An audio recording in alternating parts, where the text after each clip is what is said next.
In the Patanjali Yoga Sutras class, which we're following on Tuesday night, we've advanced through those sutras to the point where we're into the instructions for samadhi, for cosmic consciousness.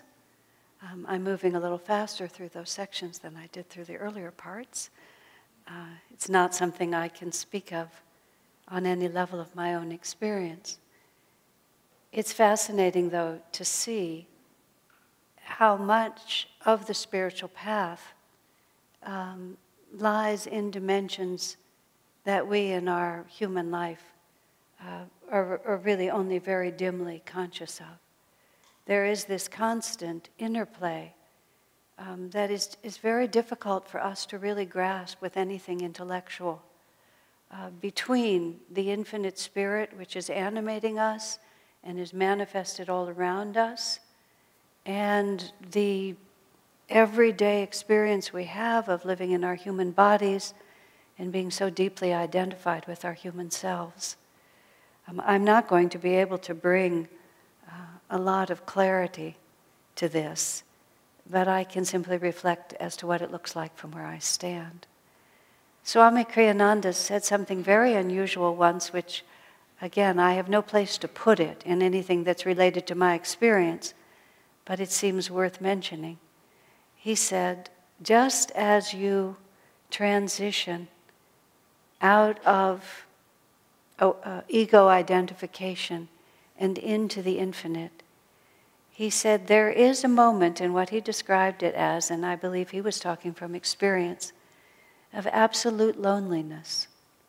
A strange comment, isn't it? He said, because it comes to you without any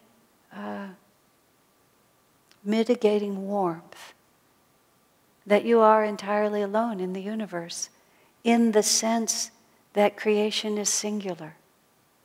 You see, it's not like you're singled out and your ego is isolated. But when your ego dissolves, you realize that there has only ever been one reality, and all of those lifetimes of looking outward for our satisfaction, you suddenly realize there's no other to comfort you. It's very profound. I was hearing the choir rehearse the song I believe they're about to sing, which we sing also in the Festival of Light. Long I feared to face your love, lest my emptiness it prove. Now at last my heart I give you, who remain our friend. I've contemplated that line many times, and I can't say what that emptiness, why are we afraid to face divine love? Why would it prove our emptiness? And I still, as I'm saying, I can't bring clarity to it. I can only speak of it from where I stand. Swamiji then goes on to say, there's that moment of intense loneliness where essentially all our fears are realized. Because that's what we're always all afraid of, isn't it? That in the end, no one really will understand. No one will apologize. No one will say, oh yes, I know, you were mistreated. You were the victim. And to actually face the fact that no one's ever going to make it right for you. And so Swami said, you're standing in that and all your worst fears are realized. He didn't say that phrase, I'm saying it. That you are just completely alone. But then he says, just a moment later, you realize that that solitude is bliss. And then once that bliss comes in, everything goes away. You know, see, even our desire for love, our desire for understanding, for vindication, for self-justification, is really just a desire for bliss. Why do we want love even? Because we think it will make us happy, isn't that so? Why do we want anything? Because we think it will make us happy. So if we find that bliss is already ours, then all of those tormenting incarnations of unfulfillment, they just go away. Because we see, oh yes, in all of that, this is what I was looking for.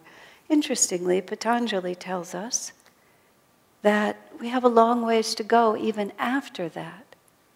Because even then, these habits apparently cling to us. And Swamiji says we have to go back over every incarnation, inconceivable, isn't it? Over every incarnation, and see through the delusion of that incarnation.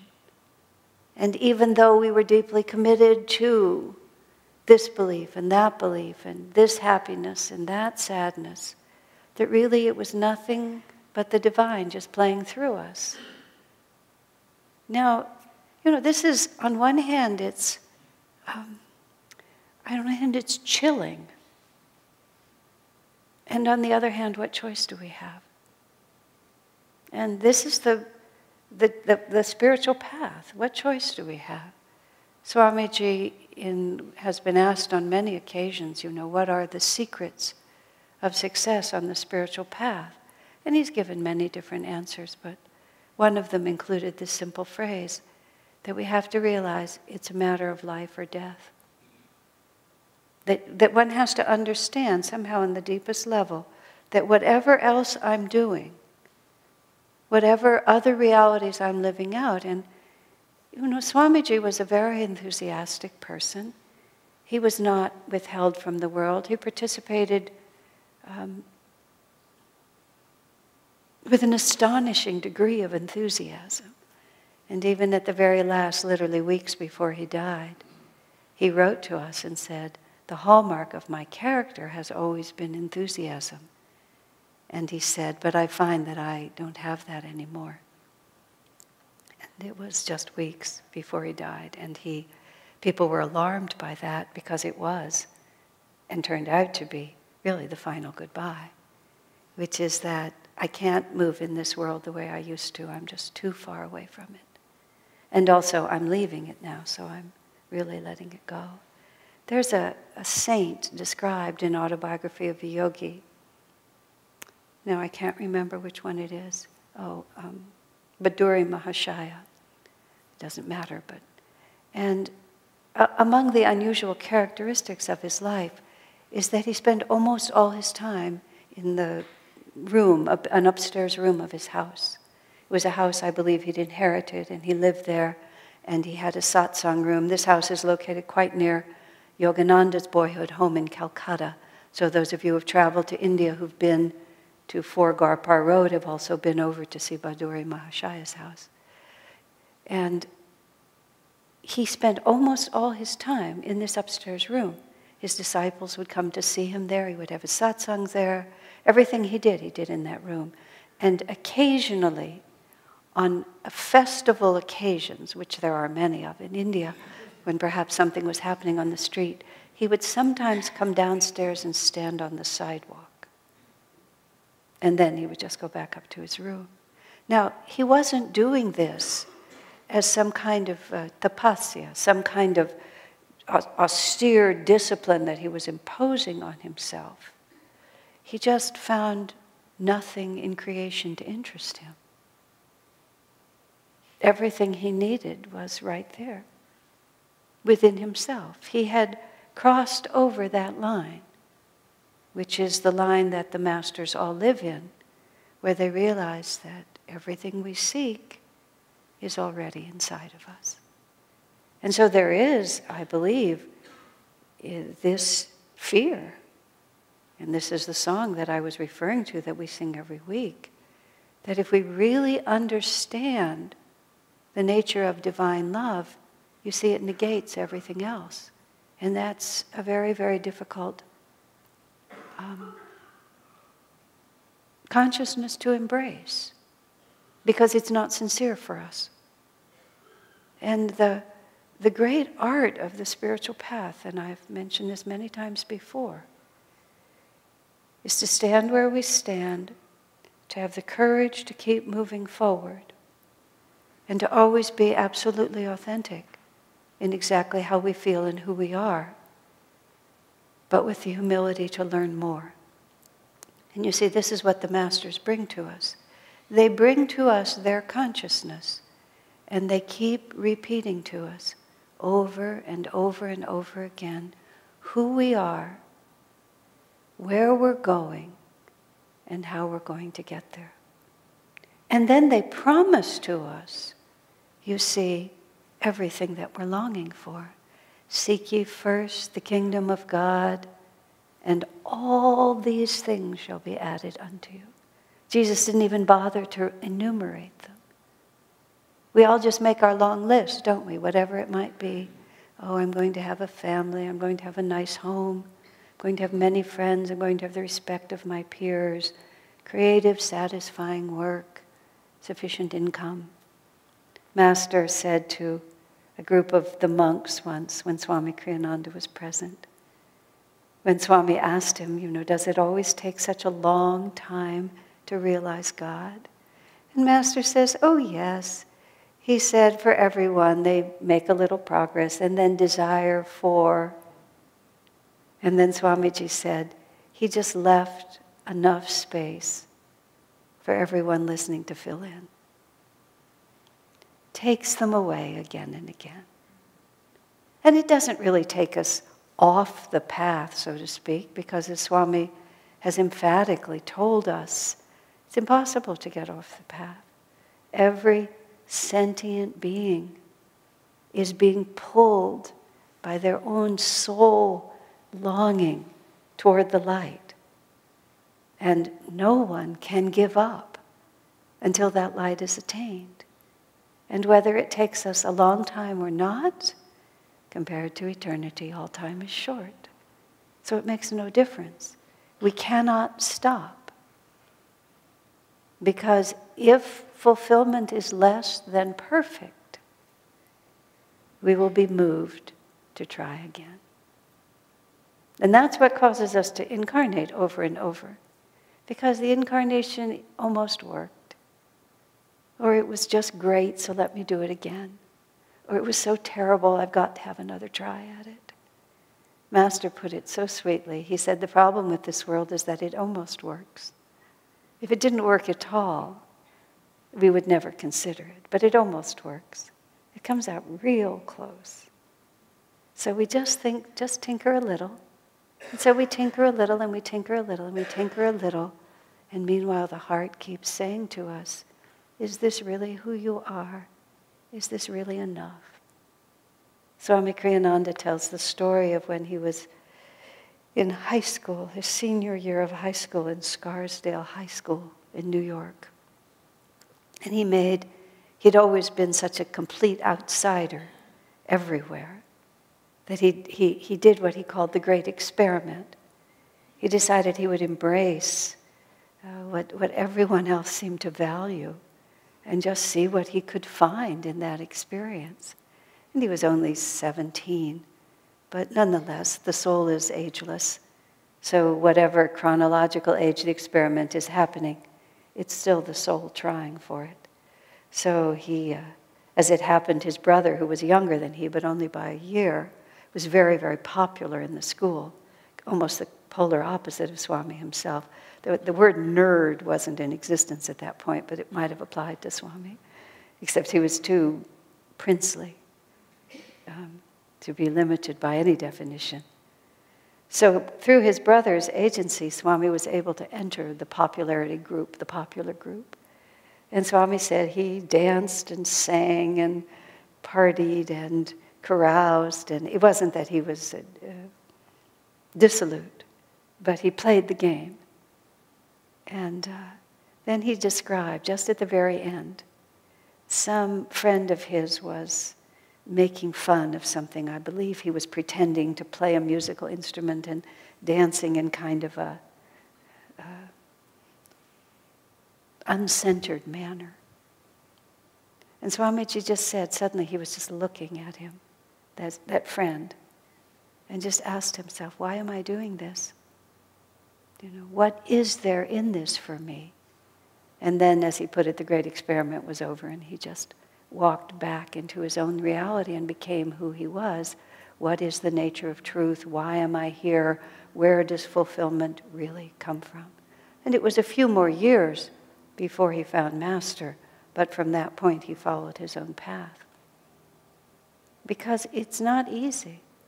We're turning away and we're trying to turn around so much that's so deep in us. I was profoundly conscious once in a deep meditation I had of how much God loved me and how little of that love I was able to accept. And not because one doesn't want it. Of course you want it. Of course we want that. The Masters always tell us, and you hear these words, only God's love, only God can truly requite, give back to us all the love that we have to give.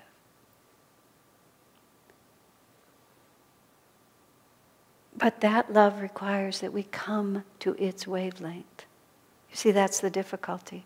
If we want the love that says, oh, you're so beautiful, you're so good, you're so kind, I love you because you're so wonderful, you're really an exceptional person, and of course you're my exceptional person, which must mean that I'm an exceptional person too, So if you listen to so much music, I love you, you love me, I love you 'cause you love me. Or maybe you left me and now I know that I love you, but on and on and on and on. It always goes like that. But it's all on the level of you please me. And when you cease to please me, then I don't really love you quite the same. It's very interesting. I had to answer a question. It's published in the Ask Asha book about a man who was asking. It was a very fun question. In a purely theoretical way, he asked me, if, for example, a woman wants to be married to a man very badly, it's like they've been married in this lifetime and she wants to be married to him in the next lifetime, but he may not want to be married to her. Can her desire for him force him to marry her again? Just purely theoretical, he's asking me this question. How is karma transferred? But in the course of answering it, when you have to say something really exact, you often learn something. So she has a very narrow definition of what it means to be loved, or to have love, and it's him, zip. So next lifetime she meets him, maybe he is finished with her. So the next lifetime she really wants him, but he doesn't want her. Okay? So her desire is thwarted.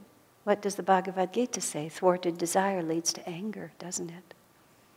Anger leads to hate. And so from great love, thwarted desire becomes anger, and anger leads to hate, because you've hurt me and you're not doing what I want. And thus, from lifetime to lifetime, we flip. I could never understand. I heard Swami say that often, that love and hate are closer than you think. I thought, how could that possibly be? But you see, when love is involved with desire thwarted leads to anger. And then you hate that which hurt you and made you angry. And so it goes over and over and over. And then finally, we just come to the center point. I've been reading a lot of old files because I'm working on a new book about Swami. And I wrote down things over decades, and I just wrote down fragments of ideas sometimes that I thought were interesting. I have this one fragment of an idea which I'd never really contemplated. I don't know if he said it before. Even-mindedness is what we talk about, isn't it? Just in the midst of the turmoil in life, we even say even-minded and cheerful, but not to allow ourselves to get thrown about on these waves. But even-mindedness is not a really very attractive thought. And it's very easy. We think of even-mindedness as we're just disciplined somehow. The energy is going this way, but we're not going to let it. We're just going to hold it in. I'm tempted to feel like this, but I'm not going to, whether it's tempted to be elated or tempted to be depressed. But Swami said, even-mindedness is the point of bliss between the alternating waves of pleasure and pain. Now, isn't that an interesting thought? That what you're really realizing is you stand at that point of oneness, And you don't move off of that point of oneness, even though now everything is as you want it to be, and now everything is as you didn't want it to be, and now everything is as you want it to be, and now it isn't. I had an interesting conversation with two people yesterday. One was an adult child struggling with the impossibility of her mother.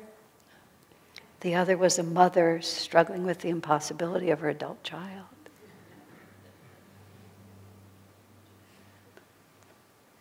You know, the spiritual path is for our freedom. I was starting to say how difficult it is to receive that love, because that love is offered to us on such a refined level. It isn't just, we're always trying to bring God down to where I'm standing. Oh, God gave me this, He gave me that, He gave me this present, He brought me this wonderful person, He brought me this job. And it's not that He didn't. That's a very sweet way to think about things. But that's not the measure of His love. The measure of His love is when He purges out of you everything that keeps you from receiving what He really has to give us, which is that terrifying oneness. That recognition that everything else that we're clinging to in the end will just not be enough. You see, it's not that it's evil. It's just that it's not enough. Because we were constituted, we were created for something else. And the avatars stand in that. But Duri Mahashaya, he just doesn't leave his room. Why should he? Where is there anything except right here? And the masters are nice to us as we suffer, but they just wait. They just wait. They quietly, lovingly, sympathetically, compassionately, but unrelentingly. They just wait. There's a beautiful poem called The Hound of Heaven, which Master really loved. It's this beautiful poem about this man putting it this way. All through his life he was fleeing from these terrifying footsteps. Everywhere he went, this fiendish, so it seemed to him, dark shadow was following him everywhere. And finally he was absolutely cornered and collapsed. And he said he saw, the poem says, the dark shadow starts coming over him like this. And then he realizes it was the hand of God trying to lift him up. Long we feared to face thy love, lest our emptiness it prove. Now at last our hearts we give thee, who remain our friend.